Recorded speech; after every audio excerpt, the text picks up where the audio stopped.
Assalamualaikum warahmatullahi wabarakatuh. Perkenalkan, saya Pinkan Aprilianti dengan NIM 23031120063 dari Prodi Pendidikan Biologi Universitas Islam Negeri Raden Fatah Palembang. Di sini saya akan menjelaskan materi tentang penyebaran dan pertumbuhan populasi dengan mata kuliah Ekologi Tumbuhan. Baiklah, di video kali ini saya akan menjelaskan satu materi yang terbagi menjadi dua. Yang pertama ada penyebaran populasi dan yang kedua ada pertumbuhan populasi. Baiklah, sebelum memasuki materi lebih dalam, kita harus mengetahui dulu apa itu definisi dari penyebaran populasi. Secara bahasa, penyebaran berasal dari kata dasar sebar yang berarti proses atau cara sesuatu tersebar ke berbagai tempat. Sedangkan populasi berasal dari bahasa Latin yaitu populus, yang berarti sekelompok individu dari spesies yang sama yang tinggal di suatu wilayah tertentu. Jadi, penyebaran populasi secara bahasa adalah proses atau cara sekelompok individu dalam suatu spesies tersebar di suatu wilayah. Sedangkan secara istilah, penyebaran populasi dalam ekologi ialah penyebaran populasi merujuk pada pola distribusi individu suatu spesies di dalam habitatnya yang dapat bersifat mengelompok, merata, atau acak. Baiklah, yang selanjutnya ada pola utama penyebaran populasi yang terbagi menjadi tiga. Yang pertama ada penyebaran mengelompok, di mana individu berkumpul dalam kelompok akibat ketersediaan sumber daya yang tidak merata atau karena perilaku sosial. Bisa dilihat pada gambar di samping. Pada penyebaran mengelompok, individu itu berkumpul dalam kelompok akibat ketersediaan sumber daya yang tidak merata. Yang kedua, ada penyebaran merata, di mana individu tersebar dengan jarak yang relatif sama, biasanya karena adanya persaingan atau teritorial. Yang ketiga, ada penyebaran acak atau random.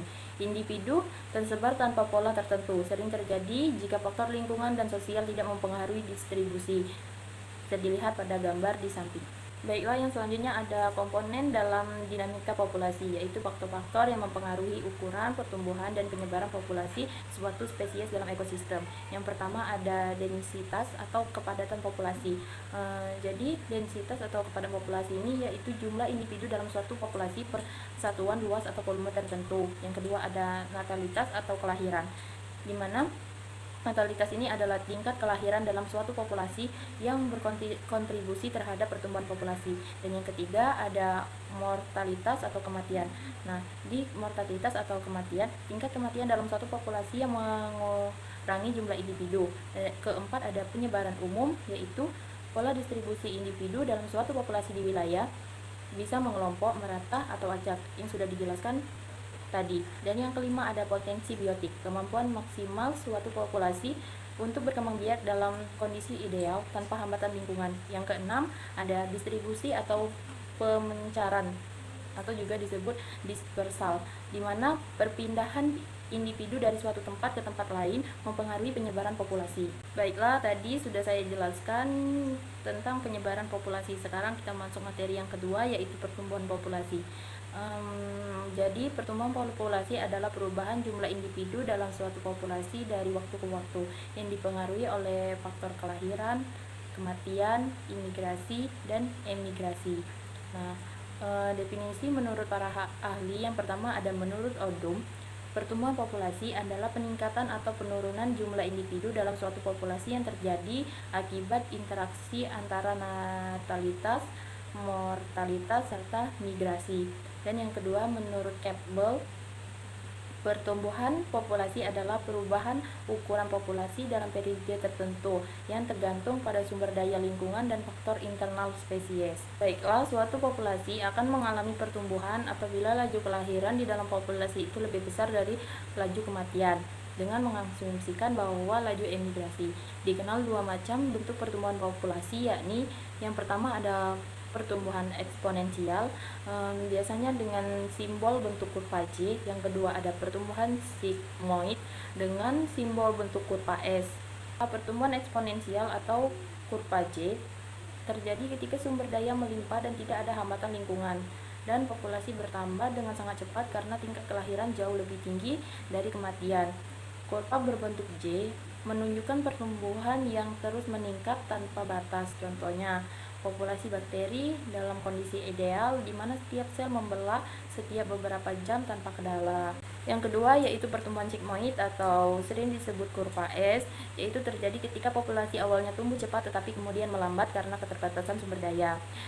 Dalam pertumbuhan sigmoid ini terbagi menjadi 3 fase. Yang pertama ada fase awal atau lambat, di mana populasi mulai bertumbuh secara perlahan. Yang kedua ada fase eksponensial atau cepat, di mana populasi meningkat pesat karena kelahiran tinggi. Dan yang ketiga ada fase stabilisasi, yaitu pertumbuhan melambat dan mencapai keseimbangan karena persaingan dan keterbatasan sumber daya. Kurva berbentuk huruf S mencerminkan keseimbangan antara kelahiran dan kematian. Contohnya, pada populasi rusa di hutan yang awalnya bertambah pesat tetapi kemudian stabil karena persaingan makanan. Baiklah, yang selanjutnya ada interaksi pada tumbuhan. Kompetisi pada tumbuhan terjadi ketika mereka bersaing untuk mendapatkan sumber daya seperti cahaya, air, dan nutrisi. Semakin merapat jarak antara tumbuhan, semakin besar tingkat persaingan karena ruang tumbuh terbatas. Tidak seperti hewan, tumbuhan tidak bersaing secara fisik, tetapi melalui mekanisme seperti perebutan cahaya dengan pertumbuhannya lebih tinggi atau pelepassan zat aleolopati untuk menghambat tumbuhan lain. Persaingan ini dapat terjadi antara individu dalam spesies yang sama atau sering disebut intraspesifik, maupun dengan spesies lain yang biasa disebut juga interspesifik, dan berpengaruh terhadap pertumbuhan serta kelangsungan hidup tumbuhan dan ekosistem. Nah, jadi interaksi intraspesies yaitu adalah hubungan antara organisme yang berasal dari satu spesies. Dan yang kedua, interaksi interspesies adalah hubungan yang terjadi antar organisme yang berasal dari spesies yang berbeda. Berdasarkan segi pertumbuhan dan kehidupan populasi, interaksi antara individu anggota populasi dapat merupakan interaksi yang positif, negatif, atau nol. Interaksi spesies anggota populasi merupakan suatu kejadian yang wajar di alam atau di dalam suatu komunitas. Baiklah, di sini ada contoh dari hubungan kompetensi. Contoh di sini yaitu pada pohon pisang yang tumbuh secara berdekatan. Nah, jadi jika pohon pisang tumbuh terlalu rapat dalam satu kebun, mereka akan bersaing untuk mendapatkan cahaya matahari, air, dan nutrisi dari tanah. Nah, sedangkan yang contoh pada simbiosis parasitisme yaitu ada pada benalu dan pohon inang. Contohnya benalu yang menempel pada pohon mangga atau jambu. Nah, dampak yang terjadi pada pohon mangga atau pohon jambu ini, benalu ini menyerap nutrisi dan air dari pohon inang, sehingga pertumbuhan pohon terganggu. Dan juga bisa menyebabkan pertumbuhan pada pohon mangga dan jambu tersebut bisa mati akibat dari benalu tersebut. Baiklah, contoh yang terakhir yaitu ada simbiosis komensalisme pada anggrek dan pohon inang, di mana anggrek yang tumbuh menempel pada batang pohon besar akan mendapatkan manfaat untuk anggrek.